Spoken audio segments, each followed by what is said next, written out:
Buenos días a todos, bienvenidos a este webinar que vamos a impartir desde Lemorne Abogados. Un momentito que sigue uniéndose gente. Lo primero de todo, informaros que este webinar va a ser grabado para poder consultarlo posteriormente y en él vamos a desarrollar las 4 claves que consideramos importantes a la hora del tema de protección jurídica de una clínica, sobre todo frente a la responsabilidad sanitaria. Mi nombre es Maribel Sánchez, responsable del Departamento de Marketing, y os doy la bienvenida a todos. En este webinar vamos a seguir esta estructura que tenéis aquí delante. Lo primero de todo, vamos a hacer una breve introducción y el objetivo del webinar. Una parte principal en la que vamos a desarrollar todo el contenido de las claves de protección jurídica que os vamos a ofrecer. Y un último apartado para que podáis realizar cualquier duda o pregunta que tengáis al respecto.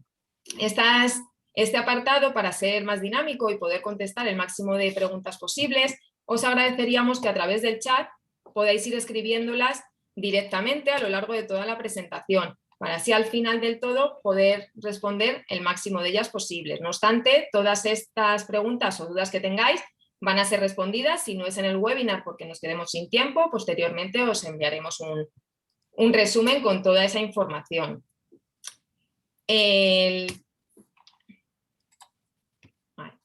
Los ponentes que van a llevar a cabo este webinar son los abogados especialistas en Derecho Sanitario de alguno de nuestros despachos, como son Francisco José Palomares, José María Penalba y José Carlos Avendaño. También tenéis a Marta Corrales, que es la consultora jurídica especialista en Derecho Sanitario y va a ser la que va a empezar este webinar. Así que os dejo con ella. Hola, buenos días. Las historias clínicas de hoy son las que pueden derivar en el juicio en el futuro.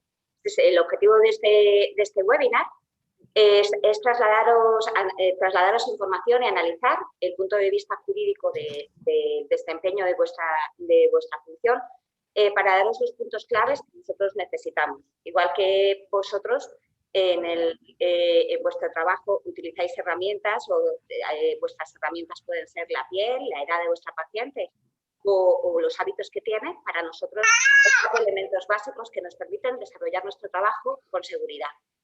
Es el desarrollo que queremos explicaros aquí. La historia clínica, el consentimiento informado, la pericial, el informe pericial y el objetivo de la medicina de medios y no de resultados es lo que os vamos a desarrollar. Yo soy Marta Corrales, la consultora de Alcalá, y doy paso al primero de mis compañeros para que os empiece a explicar un poco en qué consiste el consentimiento informado y cuáles son sus claves.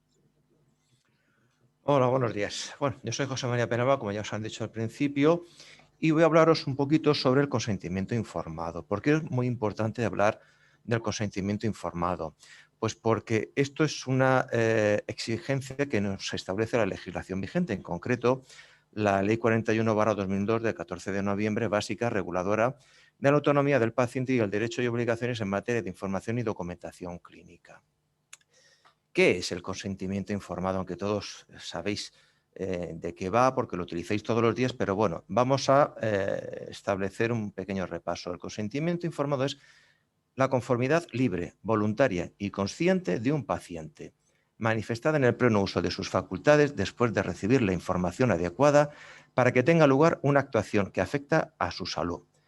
Dicho de una forma mucho más sencilla, al paciente hay que informarle qué es lo que se le va a hacer, cuáles son los pros, cuáles son los contras, para que decida voluntariamente someterse a esa intervención o a esa operación o rechazarla.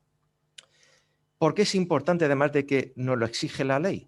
Pues porque el consentimiento informado está íntimamente relacionado con el derecho a la dignidad de las personas, a la autonomía de su voluntad y el derecho a la intimidad. Es el eje fundamental de la relación paciente-médico, que está basada en la confianza que tiene depositada el paciente en su médico. Si no hay esa confianza, es mejor que no sigamos, pero como todo tiene que quedar de alguna forma plasmado para que quede bien claro, pues para eso se inventó el consentimiento informado.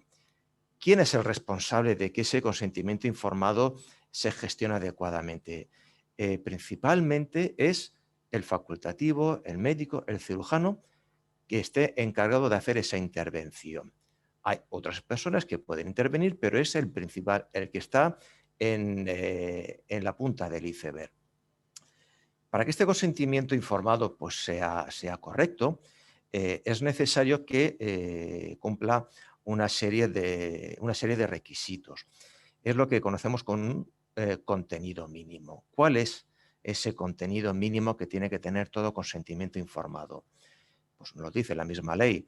Son 4 puntos básicos: las consecuencias relevantes o de importancia que la intervención origina con seguridad, los riesgos relacionados con las circunstancias personales o profesionales del paciente, los riesgos probables en condiciones normales, conforme a la experiencia y al estado de la ciencia o directamente relacionados con el tipo de intervención, y las contraindicaciones, es decir, qué es lo que voy a hacer, qué puede salir bien, qué puede salir mal, qué riesgos hay y si el paciente es consciente de todo eso, pues adelante, quiero que me haga la intervención que me vayan a hacer. Para que luego no nos quedemos con la duda de si lo hemos dicho o no lo hemos dicho, aunque la ley dice que tiene que ser verbal, lo ideal es hacerlo por escrito. ¿Para qué? Pues para que nunca se nos quede nada en el tintero. Si lo hacemos por escrito, sabemos que lo hemos dicho, quedará reflejado. Además, el paciente se podrá llevar a su casa el consentimiento informado para releerlo. Si tiene dudas, volverlas a hacer. Lo ideal es hacerlo por escrito. ¿Cómo lo hacemos para que nunca se nos olvide nada? Además de por escrito, aquí viene la recomendación de los letrados, que prestamos asistencia a todas las clínicas o algunas de ellas. Es utilizar los modelos normalizados que facilita la propia central, Clínicas Dorsia. ¿Por qué? Pues porque tenéis que pensar que esos modelos normalizados están hechos por personas que realmente su trabajo principal es confeccionar unos modelos que valgan para todas las clínicas, adaptados a todos los tipos de intervenciones que se hagan. Se nutren de las incidencias que puedan haber ocurrido en las clínicas, de forma que siempre se está en constante mejora y siempre se trata de tener un consentimiento informado perfecto. Por eso es la recomendación de utilizar los modelos normalizados recomendados. Para que ese consentimiento informado, además de dar la información completa en los términos que hemos dicho, también precisa, como decimos habitualmente, el ok. ¿El ok, pero de quién? Principalmente de paciente y del cirujano, por decirlo así, director de esa intervención, sin perjuicio de que también lo pueda firmar algún personal auxiliar relacionado con esa intervención. Pero no es suficiente con que se estampe la firma en cada hoja, no en la primera, en todas. En el pie de página donde pone paciente, cirujano, tiene que estar la firma. Y lo ideal, la recomendación que hacemos desde aquí es que se manuscriba el nombre completo de cada interesado. Es decir, el paciente que coja un boli, ponga su nombre y firme. Y el cirujano que ponga su nombre y firme el nombre completo. No vale poner, como en algunos, Paco, Manuel o Pepi. No, nombre completo, tal cual viene en el Documento Nacional de Identidad. Y, por supuesto, la fecha manuscrita. Claro, como colofón ese consentimiento informado, porque también se nos puede acusar, vale, la paciente puede decir, a mí no me han dicho nada, yo esto lo he firmado en el mostrador, ahí 4 garabatos, no. ¿Esto cómo se tiene que hacer? Nuestras recomendaciones, paciente y cirujano, pasan a una dependencia y con ese personal auxiliar, si es conveniente, se le explica por parte del cirujano todo, con todo lujo de detalle. Y a continuación se firma. No se deja para después de que hay mucho trabajo, que me tengo que ir, no hay excusas. Se firma en ese momento. Nadie sale de la habitación si no se firma. Todas las hojas se comprueba. Y luego es que aún hay más, se pueden tomar más cautelas. Puesto que, claro, algunos pacientes dicen, yo es que no he entendido nada y firmé lo que me pusieron. Vale. Luego tenemos la palabra del cirujano que dice, no, yo se lo expliqué. Y dice, pues a mí no me han explicado nada. se puede añadir, se recomienda encarecidamente que se añada al final, en un espacio habilitado al efecto, un pequeño texto manuscrito por el paciente, que diga más o menos que ha sido informada con todo detalle como se establece en los folios o en las páginas anteriores de los riesgos, de los pros, de los contras, y que acepta voluntariamente someterse a esta intervención en los términos indicados. Manuscrito. Podréis pensar, este hombre desvaría. No, no desvarío, porque esto es lo que se ha hecho, por poneros un ejemplo que habremos vivido a la mayoría hace un par de años, cuando se empezaron a impugnar las escrituras de los notarios, de que decían que no se le leía nada. El notario obligaba al prestatario normalmente a escribir a mano un pequeño texto que le daba mecanografiado, en el cual quitaba toda responsabilidad porque le habían informado. Luego no puede decir el paciente, oiga, yo no sabía nada, ¿no? Si lo has escrito de tu puño y letra. Por lo tanto, esto es como tiene que ser un consentimiento informado, debidamente complementado. ¿Para qué? Pues para depurar responsabilidades. Como resumen o conclusión de toda esta información, tenemos pues dos anotaciones. Si el consentimiento informado está debidamente complementado y firmado correctamente, el paciente nunca podrá alegar falta de información y derivar responsabilidad a la clínica y al cirujano por estos motivos, porque es verdad que algunos casos con operaciones hechas de forma magistral, por tener alguna coma fuera de su sitio en el consentimiento informado, se ha derivado responsabilidad para la clínica y para el cirujano. Y la segunda conclusión, no hay que olvidar que los juzgados suelen estar del lado de la paciente, y a poco que detecte una irregularidad, no solamente en la intervención, sino en el consentimiento informado, se van a decantar por el lado de la paciente. Algo similar a lo que está ocurriendo con los bancos, con las cláusulas abusivas y demás. Por último, para dejarlo todo resumido en una sola frase, podríamos decir lo siguiente. Una cadena es tan fuerte como el más débil de los eslabones. Que no sea el consentimiento informado el más débil de esos eslabones.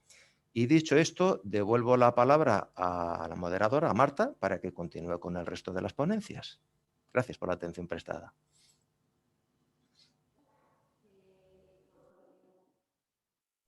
Continuamos con la ponencia y ahora pasamos a comentaros el contenido de la historia clínica y lo importante que es tanto para vosotros como para nosotros. Doy la palabra a mi compañero Francisco para tratar el asunto. Buenos días. Pues vamos a seguir hablando de documentación. En este caso, como ha dicho Marta, pasamos a la historia clínica. ¿Por qué es importante la historia clínica? Bueno, pues porque contiene toda la documentación relacionada con la intervención del paciente. La ley que ha comentado mi compañero de derechos del paciente hace varias definiciones legales y más o menos viene a decirse que la historia clínica contiene toda la información trascendental para el conocimiento veraz y actualizado del estado de salud del paciente. Algunas de vosotras nos habéis trasladado las dudas sobre qué debe contener o qué no debe contener la historia clínica, porque como la ley dice solo la información trascendente, a veces hay dudas de qué información incluir. Desde el punto de vista jurídico, para nosotros como abogados que os vamos a tener que defender en futuros pleitos, cuanta más información y cuanta más documentación haya en la historia clínica, mejor se podrá hacer una defensa sólida de la clínica. Con lo cual, yo pienso que no hay que escatimar en cuanto al contenido de documentación. Luego veremos en una diapositiva lo que es el contenido mínimo de la historia clínica que dice la ley, pero yo voy a hablaros de los documentos más importantes. Por descartar documento, ¿qué no incluiría la historia clínica? Pues, por ejemplo, el contrato o la financiación del tratamiento, de la intervención, eso no formaría parte de la historia clínica propiamente dicho, pero sí que voy a deciros cuáles son los documentos más importantes para nosotros. El documento más importante de la historia clínica y uno de los iniciales sería el diagnóstico, que hay que entender que el diagnóstico es fundamental en todas las intervenciones médicas, tanto de cirugía estética, cirugía bariátrica. Siempre tiene que haber un diagnóstico firmado por un profesional y firmado por el paciente. Y es muy interesante también, nos facilita mucho la labor a nosotros, que en este diagnóstico, si es posible, se reflejen varias opciones que se han podido proponer a la paciente y que se refleje que ella ha elegido alguna de estas opciones, como por ejemplo, en algunos casos, pues el tamaño de las prótesis o diferentes tratamientos o intervenciones, que quede claro de que se le ha dado alguna opción y que la paciente ha elegido, pues, por ejemplo, ese tamaño de prótesis para evitarnos luego problemas. Por supuesto, el diagnóstico, como he dicho, tiene que estar firmado y fechado por profesional y por paciente. Después, algo muy importante que deberían contener todas las historias clínicas, fotografías. Esto es muy importante. A la hora de hacer el diagnóstico hay que hacer fotografías del estado de la paciente antes de la intervención y después de la intervención hay que hacer fotografías y hay que hacer fotografías durante todos los evolutivos, fotografías en las que se vea claramente la fecha. Esto es muy importante también para defender los casos de posible reclamación por negligencia o por incumplimiento contractual. Otro documento importante de la historia clínica, pero ya lo ha comentado mi compañero, es el de los consentimientos informados, con lo cual no me voy a extender más en él. También es importante que la historia clínica que guarda la clínica contenga la documentación hospitalaria. Las cirugías pues, se realizan en una clínica externa, en un hospital externo, pero la historia clínica que guarda la clínica Dorsia sí que puede y debe contener la documentación de esta intervención. Sobre todo fundamental el alta hospitalaria, pero cuanta más documentación del hospital también. Incluso es muy útil y muchas veces nos ha servido para defendernos que el hospital o la clínica externa también tengan una copia de la historia clínica de Dorsia, ¿vale? Voy a explicarme. Por ejemplo, los consentimientos informados firmados con Dorsia, que también tenga una copia el hospital o la clínica externa, ¿vale? Esto es interesante porque a veces nos ha ocurrido que la clínica no ha podido aportar esa documentación en contestaciones a la demanda, pero sí se puede requerir al hospital que aporte esa documentación. Con lo cual, si tenéis oportunidad, es muy importante que con la buena relación que tenéis con los hospitales y la clínica, pues también les hagáis partícipes de la documentación que el paciente firma exclusivamente en Dorsia.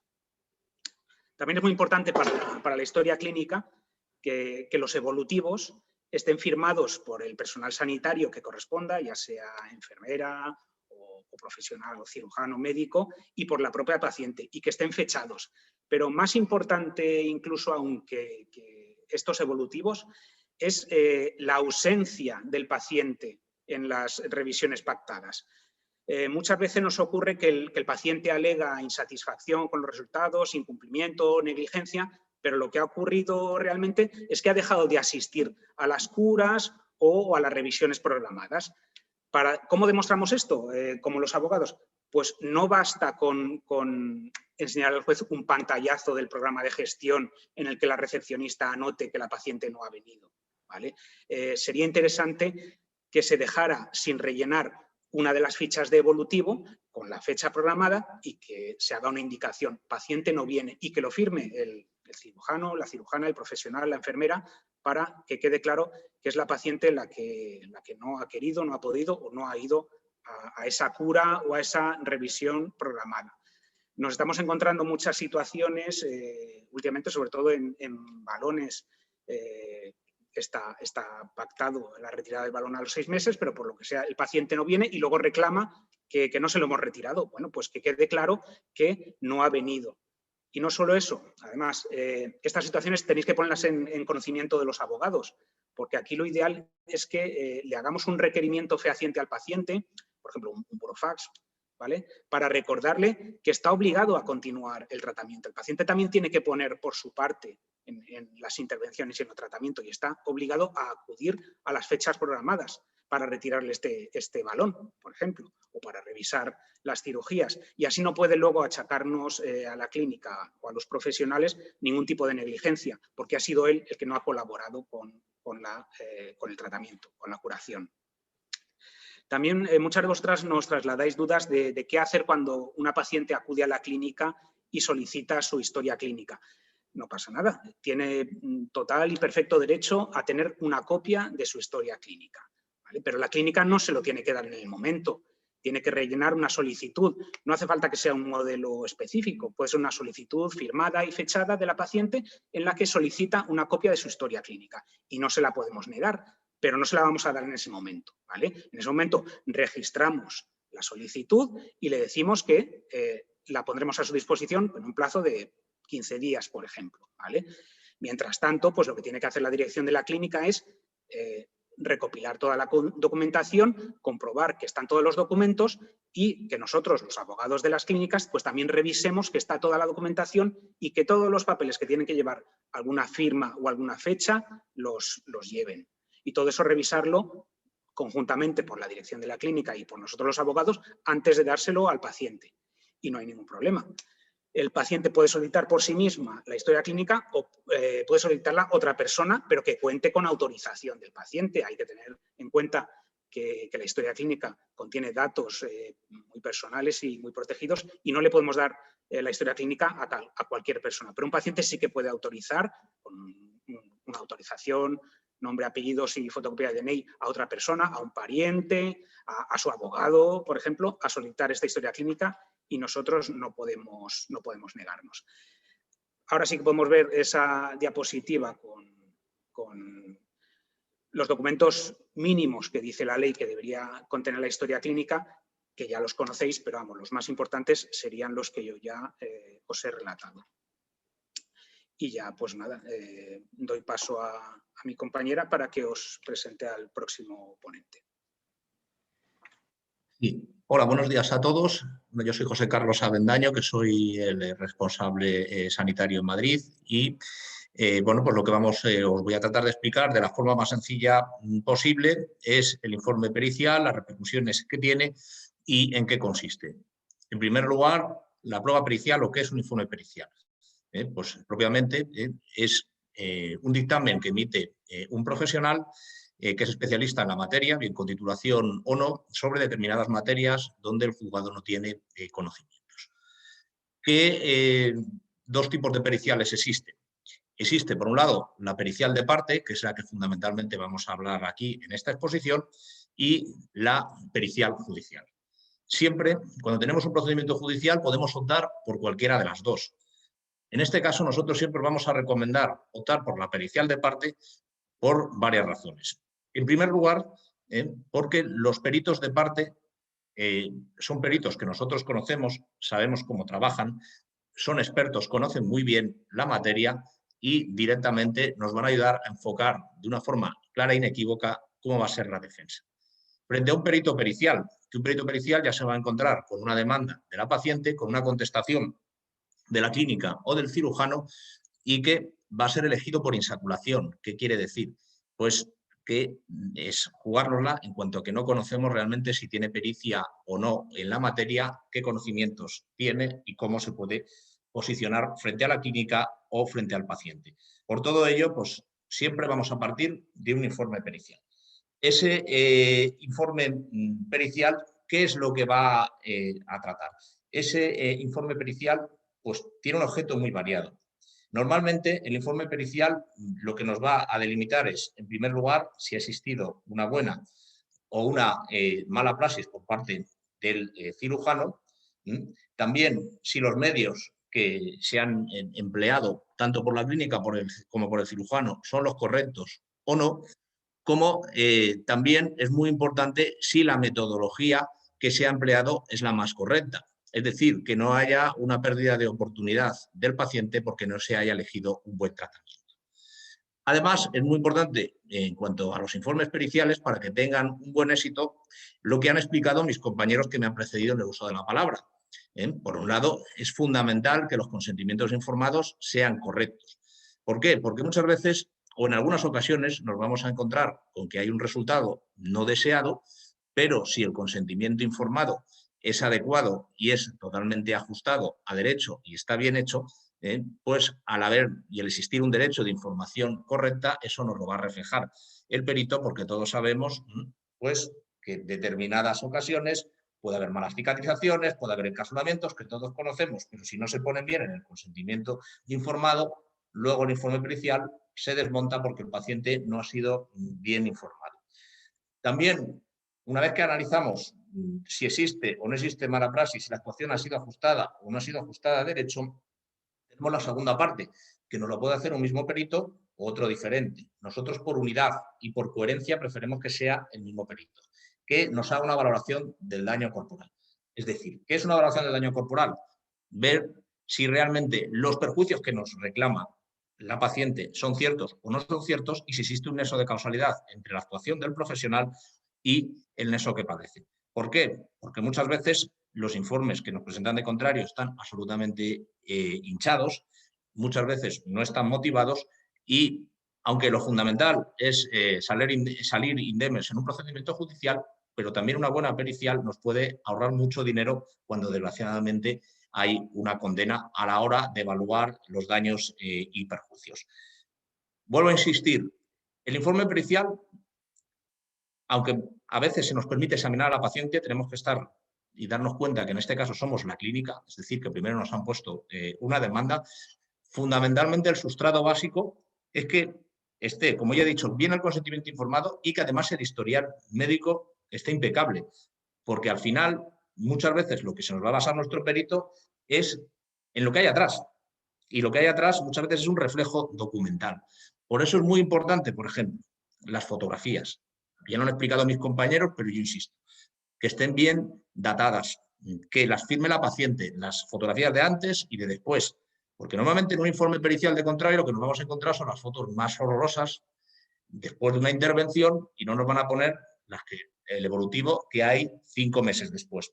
Por eso, un correcto historial médico es una garantía de que podamos llevar a buen fin un informe pericial y que tengamos éxito a la hora de defendernos. En cuanto al informe también tiene un concepto más amplio. No solo lo recomendamos en vía judicial, sino también, y es una técnica que cada vez estamos utilizando más, recomendamos hacer, aunque no sea muy complejo, un informe en vía extrajudicial. La negociación hoy en día arregla muchos procedimientos y evita costes. Por eso nosotros recomendamos, cuando llega una reclamación extrajudicial, también estamos teniendo en este despacho y también mis compañeros, varias conciliaciones donde te citan a un juzgado pidiéndote unas cantidades y llevar ya un informe pericial ayuda a los efectos de rebatir en la negociación con el letrado de la paciente o del paciente y puede llegar a valernos para alcanzar acuerdos que luego, si los judicializamos, todos sabemos el resultado que puede tener un procedimiento judicial, que puede ser favorable o puede ser desfavorable. También, en cuanto a otra referencia que quiero hacer, es que bueno, estamos siempre hablando de la vía civil porque normalmente donde nos vamos a enfrentar a este tipo de problemas es a una demanda de una paciente. Pero tenemos otro tipo de procedimientos, que son los procedimientos penales. Es verdad que las pacientes muchas veces, o los pacientes, ponen una denuncia con el objeto de obtener información del juzgado de instrucción y de conseguir un informe del forense.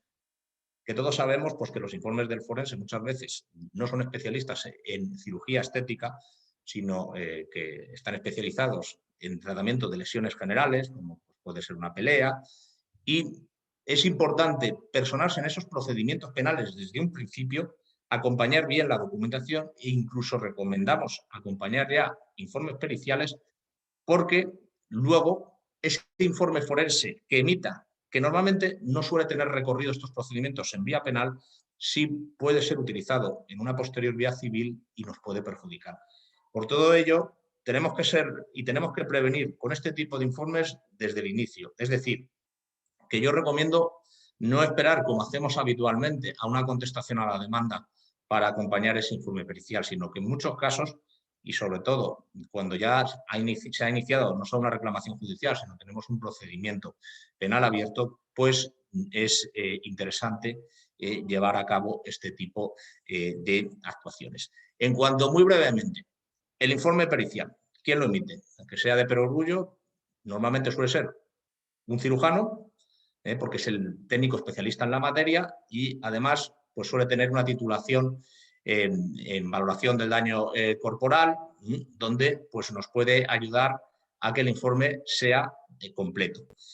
Nosotros trabajamos con varios peritos que tienen muchísima experiencia y además son cirujanos en activos. ¿Qué quiere decir? Que están dentro de la praxis diaria de vuestra profesión. Por todo ello, ellos digamos que tienen una doble vertiente. Por un lado, nos ayudan a realizar esos informes porque están operando día a día y además son técnicos que tienen una cualificación para defender la actuación de un compañero y de la clínica en un procedimiento judicial. Estos informes normalmente constan de dos partes. Hay la primera parte, que es la elaboración de lo que es propiamente el dictamen, que como ya sabéis suele tener varias fuentes. Tiene las fuentes internas, que no me vuelvo a repetir, y las facilitamos muchas veces nosotros, historial médico, consentimientos, fotografías, y las fuentes externas que les da el juzgado. Y en algunos casos lo que también se hace es un examen de la paciente. Una vez que se elabora, luego tenemos la segunda parte, que es igual de importante, que es la ratificación en vía judicial. Es muy importante porque muchas veces los jueces no se han leído la demanda y donde les va a convencer más o menos es de lo brillante que sea el perito. Esta ratificación puede ser desde un examen y una explicación completa del informe a contestar algunas preguntas concretas, como lo que es más importante y normalmente en la postura en que estamos es lo que hace el perito, que es rebatir al perito contrario. Tiene que rebatir, evidentemente, de una forma correcta y de una forma precisa, porque al final normalmente nos vamos a encontrar ante dos posturas, si no digo antagónicas, sí contrapuestas. Y al final el juez no es un técnico en medicina y va a fallar conforme al que más le convenza. Por eso los informes periciales muchas veces es donde el juez va a estar más atento en el momento de un procedimiento judicial, porque al final lo que se va a llevar es por donde vea más pozo y donde vea una postura más sólida respecto a la contraparte que es la paciente. Además, en estos casos, normalmente tenemos que diferenciar dos pacientes. Los pacientes que nos vienen con abogado particular, que han contratado normalmente un buen perito y tenemos que hacer frente, y tenemos las pacientes que van con justicia gratuita. Los pacientes que van con justicia gratuita les designan, como he explicado antes, que también puede optar la clínica, un perito judicial. Y ese perito judicial pues es más una lotería, porque muchas veces están apuntados a una lista de peritos, sin desmerecer por supuesto a nadie, pero a lo mejor no tienen la experiencia que tiene nuestro perito. Por eso, en cualquier procedimiento de reclamación es muy importante una pericial. Y muchas veces el éxito de poder no salir condenados en un procedimiento civil o que los daños sean mínimos es constar de una buena pericial. Y esta pericial no solo es un trabajo del perito, es un trabajo también del abogado que tiene que trabajar de forma coaligada con él y también un trabajo de la clínica, porque la clínica, contra más documentación facilite, mejor hecha esté y tengamos consentimientos y historiales completos, va a ser mucho más fácil que el informe pericial sea bueno, potente y al final pues sea un éxito el procedimiento judicial. Nada más y muchas gracias a todos. Medicina de medios, el último tema de la ponencia. Lo comenta mi compañero Francisco. Hola de nuevo. Bueno, en este caso os voy a hablar de algo que ya sabéis. Nunca prometemos resultados, ni por parte de las clínicas ni por parte de los profesionales. Esto lo estáis haciendo muy bien todos. Yo no me he encontrado ningún procedimiento en el que un paciente pudiera demostrar que se le había prometido un resultado concreto, ¿vale? Con lo cual, esto simplemente es un mero recordatorio, ¿vale? Este tipo de medicina es una medicina de medios y el contrato con la clínica es un contrato de servicio. La clínica pone a disposición del paciente unos medios materiales, unos medios personales para cumplir con el contrato firmado. Igualmente, la propia medicina del profesional, la propia cirugía, también es de medios, nunca de resultado.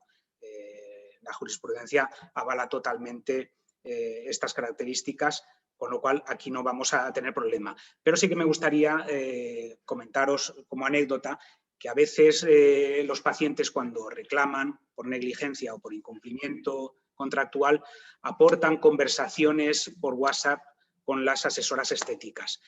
En general también lo hacen muy bien todas ellas y en estas conversaciones nunca se prometen resultados, pero sí que hay que vigilar lo que se habla con los pacientes, porque los pacientes van a usar cualquier arma que tengan a su disposición para reclamar contra la clínica o contra el profesional. Así que mucho ojo con esas conversaciones por WhatsApp, porque los pacientes, ya lo sabéis, lo guardan todo y lo van a usar en nuestra contra. Así que cuanta menos información médica, sanitaria se dé en esas conversaciones, mejor. Es importante que esas conversaciones se limiten a temas comerciales, pero que no haya ningún tipo de opiniones o de implicaciones sanitarias. Al respecto de los medios y de los servicios que se prestan a los pacientes, bueno, pues es muy importante, como decía antes, que el contrato con la clínica refleje exactamente lo que ha diagnosticado el cirujano. También es muy importante que haya contrato no solo entre clínica y paciente, que ahí ya tenemos claro que siempre lo hay.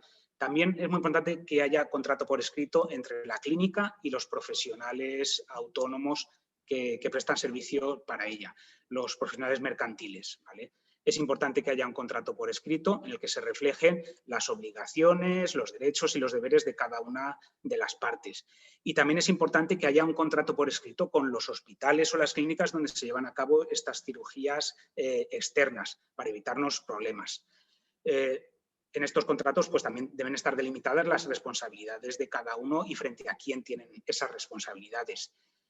Ocurre en ocasiones que los pacientes reclaman judicialmente solo contra la clínica, porque realmente a quien le ha pagado y como consumidores, pues bueno, ellos tienen derecho a reclamar solo contra la clínica. En estos casos, a nosotros nos interesa que intervenga también el profesional en estos pleitos. Entonces, cuando la clínica reciba una demanda y en esa demanda no esté incluido el profesional, nosotros tenemos que poner en conocimiento del profesional que se ha recibido una demanda judicial relacionada con una intervención de este profesional. Y entonces el profesional pues, debería poner en conocimiento de su seguro esta demanda, aunque no vaya dirigida directamente contra él. ¿Vale? Porque la verdad es que sí que es muy útil que el profesional intervenga en el juicio. Cuando los profesionales ponéis en conocimiento de vuestro seguro, del colegio de médicos o cualquier otro seguro, estas demandas, pues en ocasiones se han puesto en contacto conmigo los abogados del colegio o del seguro para decirme que están interesados en intervenir en el procedimiento, aunque no hayan sido demandados. Porque aquí es muy importante que el profesional pueda intervenir y defender su actuación. Ya os he dicho que este es el caso, por ejemplo, en el que los pacientes solo reclaman contra la clínica, pero reclaman porque creen que ha habido una negligencia. Pues qué mejor forma de defender que no ha habido negligencia que el propio profesional pueda hablar y pueda demostrar y aportar pruebas de que no la ha habido. Además, cuando la defensa es conjunta, se refuerza muchísimo esta posición, porque el profesional cirujano también cuenta con su abogado, puede contar con sus informes periciales de otros médicos y la defensa siempre es mucho más sólida. A veces no es posible que el cirujano, la cirujana, el profesional intervenga en el pleito. Da igual, aún así, nosotros como clínicas demandadas vamos a llamar como testigos a estos profesionales. Os vamos a llamar como testigos, ¿vale? Y os vamos a dejar que habléis y defendáis vuestra actuación, ¿vale? Porque al fin y al cabo, aunque el paciente solo ha firmado un contrato contra la clínica, pues está claro que estamos todos implicados en estos asuntos y dos defensas es mucho mejor que una. Y esto sería el tema de medicina de medios que ya conocéis vosotros.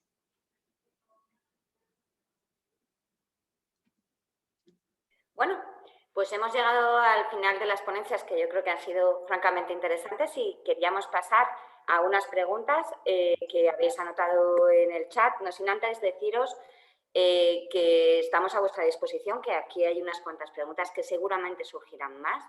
Que en el despacho Lemorne llevamos 15 años dentro del grupo ayudando a todos los profesionales del equipo y que os dejamos la puerta abierta del despacho. A ver, vamos a ver la primera pregunta. Es de Tomás Martínez. No, es una pregunta dirigida a José María Peñalba. Nos indica, nos hemos encontrado con alguna situación judicial en la que han considerado los consentimientos informados como contratos de adhesión con la problemática que esto supone. Coméntanos, José María, ¿qué opinas? Sí, efectivamente, alguna pincelada he dejado ver cuando me he hecho la referencia a las escrituras que se firman en las notarías. Evidentemente es un contrato que tiene varias páginas, bastantes, que está todo escrito a máquina, mecanografiado y que únicamente se firma o se pone alguna X. Evidentemente pasa por un contrato de adhesión. ¿Puede serlo? Claro, pero ¿cómo salvamos la situación? Pues introduciendo al final de ese consentimiento informado un texto manuscrito por el paciente en el cual diga que se le ha explicado todos los pros, los contras, las alternativas, que ha sido informado, que lo ha entendido y que es plenamente consciente de la decisión que toma y libre y voluntariamente la toma. Si se firma eso manuscrito, claro, nunca podrán decir, es que aquí me lo dijeron, o lo firmas o no lo firmas. No. Si el consentimiento tiene todos los apartados que tiene que tener, todas las advertencias, todos los riesgos, las alternativas, se le explican y luego firma de su puño y letra y escribe de su puño y letra que sí, que se lo han explicado todo y que lo entiende, no tiene que haber ningún problema. Ya dejaría de ser un contrato de adhesión porque realmente ha sido gestionado entre los dos. Por parte de la clínica se le informa de todo, las alternativas, y por parte de la paciente dice, vale, me lo han explicado todo, lo he entendido, y además de firmarlo, lo escribo, lo ratifico. No tiene por qué dar ningún problema si lo hacemos de esta forma. Perfecto, José María. Ahora una pregunta que nos traslada Sara. Nos indica, la hoja de revocación debe ser firmada en el pie de página fuera del recuadro conforme el paciente ha visto esta hoja de revocación. Esta pregunta va dirigida a Francisco. Sí, vamos, normalmente la hoja de revocación forma parte del consentimiento informado, es una más de las hojas. Entonces, no pasa nada porque esté firmada, sí, o sea, debe estar firmada como que es consciente de que puede revocar ese consentimiento. Entonces, efectivamente, mientras firme fuera del recuadro y que no haya ningún género de dudas y no parezca que ha revocado en ningún momento el consentimiento, no hay problema en que firme. Entonces, sí, debe firmarse abajo como cualquiera del resto de hojas del consentimiento informado. Sí.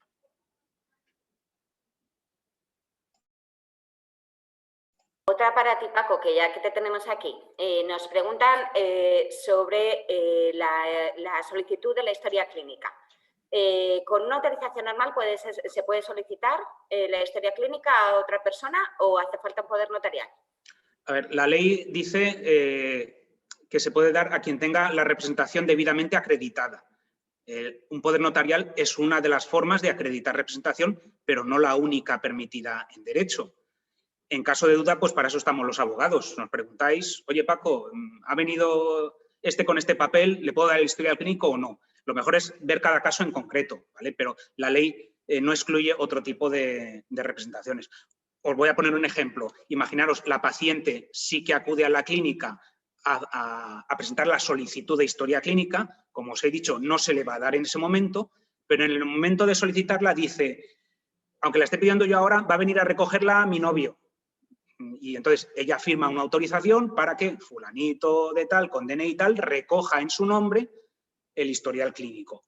Eso está permitido en derecho, ¿vale? Pero en caso de duda, preguntadnos.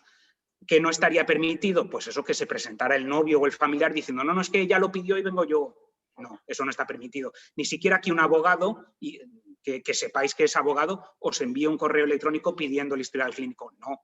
Un mínimo de autorización legal, que hay formas de hacerla y no hace falta ir al notario, está permitido. Pero ya os digo que en caso de duda, para eso estamos nosotros. Perfecto. Pues solo nos queda daros las gracias en nombre de todo el equipo. Hemos disfrutado mucho preparando este webinar para trasladaros la información de una forma sencilla. Esperamos haber conseguido trasladaros y que os llegara todo esto. Gracias por participar en esto. Dejamos la puerta de todos nuestros despachos abiertos para que podáis consultarnos todo lo que necesitéis. Es un placer estar con vosotros.